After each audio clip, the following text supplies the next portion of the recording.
نحمدہ ونصلی علی رسولہ الکریم اما بعد فاعوذ باللہ من الشیطان الرجیم بسم اللہ الرحمن الرحیم وَإِذَا قِيلَ لَهُمْ آمِنُوا كَمَا آمَنَ النَّاسُ قَالُوا أَنُؤْمِنُ كَمَا آمَنَ السُّفَهَاءُ أَلَا إِنَّهُمْ هُمُ السُّفَهَاءُ وَلَكِنْ لَا يَعْلَمُونَ وَإِذَا لَقُوا الَّذِينَ آمَنُوا قَالُوا آمَنَّا وَإِذَا خَلَوْا إِلَى شَيَاطِينِهِمْ قَالُوا إِنَّا مَعَكُمْ إِنَّمَا نَحْنُ مُسْتَهْزِئُونَ اللہ یستہزئ بہم ویمدہم فی طغیانہم یعمہون۔ قال رسول اللہ صلی اللہ علیہ وسلم من سبنی فاقتلوا ومن سب اصحابی فاجلدوا۔ قال رسول اللہ صلی اللہ علیہ وسلم اذا رأیتم الذین یسبون اصحابی فقولوا لعنۃ اللہ علی شرکم او کما قال علیہ الصلاۃ والسلام۔ سامعین محترم، سورہ بقرہ کی آیت نمبر 13، 14 اور 15 آپ حضرات کے سامنے تلاوت کی ہے۔ ارشاد باری تعالی ہے وَإِذَا قِيلَ لَهُمْ آمِنُوا كَمَا آمَنَ النَّاسُ، اور جب ان منافقین سے کہا جاتا ہے کہ ایمان لے کر آؤ جس طرح حضرات صحابہ کرام رضوان اللہ تعالی علیہم اجمعین ایمان لے کر آئے، قالوا، تو وہ کہتے ہیں، انؤمن کما آمن السفہاء، کہ ہم ان بے وقوفوں کی طرح ایمان لے کر آئیں، الا انہم ہم السفہاء ولکن لا یعلمون، خبردار یہی لوگ بے وقوف ہیں، ولیکن لا یعلمون، لیکن جانتے نہیں ہیں۔ وَإِذَا لَقُوا الَّذِينَ آمَنُوا قَالُوا آمَنَّا، اور جب ایمان والوں سے ملاقات کرتے ہیں، قالوا، تو کہتے ہیں ہم ایمان لے کر آئے۔ وَإِذَا خَلَوْا إِلَى شَيَاطِينِهِمْ، اور جب اپنے شیاطین کی طرف علیحدگی میں جاتے ہیں، قالوا، تو کہتے ہیں اِنَّا مَعَكُمْ، ہم تو تمہارے ساتھ ہیں، انما نحن مستہزئون، بے شک وہ استہزاء کرنے والے ہیں۔ اللہ یستہزئ بہم ویمدہم فی طغیانہم یعمہون، اللہ تبارک و تعالی ان کے ساتھ استہزاء کرتے ہیں، ویمدہم فی طغیانہم یعمہون، اور اللہ تبارک و تعالی انہیں ایسی ڈیل دیتا ہے کہ وہ اپنی سرکشی میں بھٹکتے رہیں۔ سامعین محترم، یہاں پر اللہ تبارک و تعالیٰ نے ارشاد فرمایا جب منافقین سے کہا جاتا ہے کہ ایمان لے کر آؤ جس طرح حضرات صحابہ کرام ایمان لے کر آئے، یہاں پر دو لفظ ہے، آمن الناس الذین آمنوا۔ تمام مفسرین کا اس بات پر اتفاق ہے کہ ان سے مراد حضرات صحابہ کرام رضوان اللہ تعالی علیہم اجمعین ہیں۔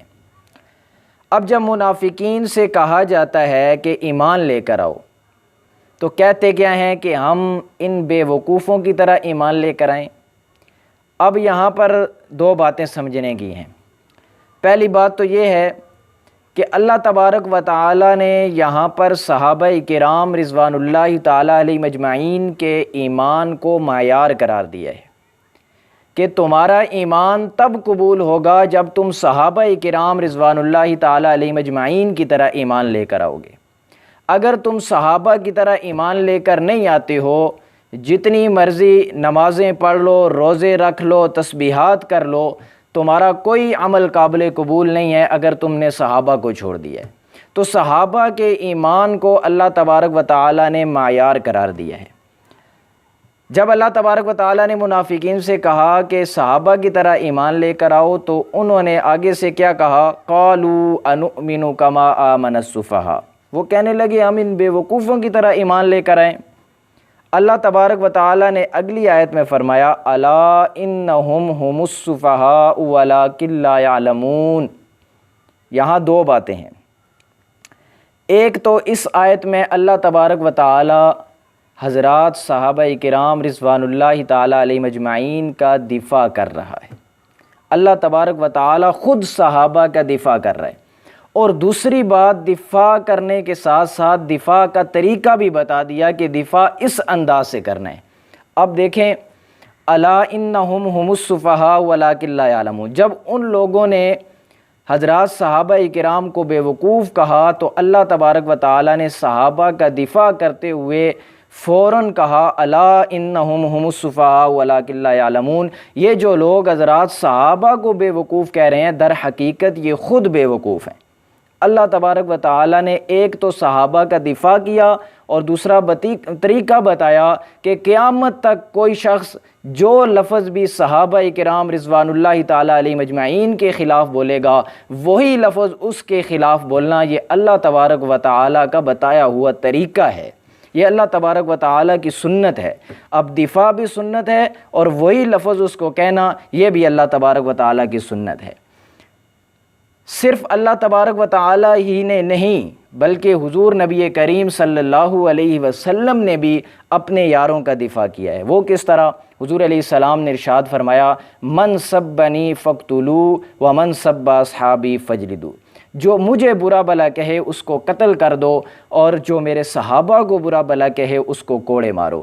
دوسری حدیث میں ارشاد فرمایا اذا رأیتم الذین یسبون اصحابی فقولوا لعنۃ اللہ علی شرکم، جب تم دیکھو کہ لوگ میرے صحابہ کو برا بھلا کہہ رہے ہیں تو ہماری ڈیوٹی کیا ہے، ہمارا فرض کیا بنتا ہے؟ فقولوا لعنۃ اللہ علی شرکم، حضور نے فرمایا تم کہو کہ تمہارے اس شر پر اللہ تبارک و تعالی کی لعنت ہو۔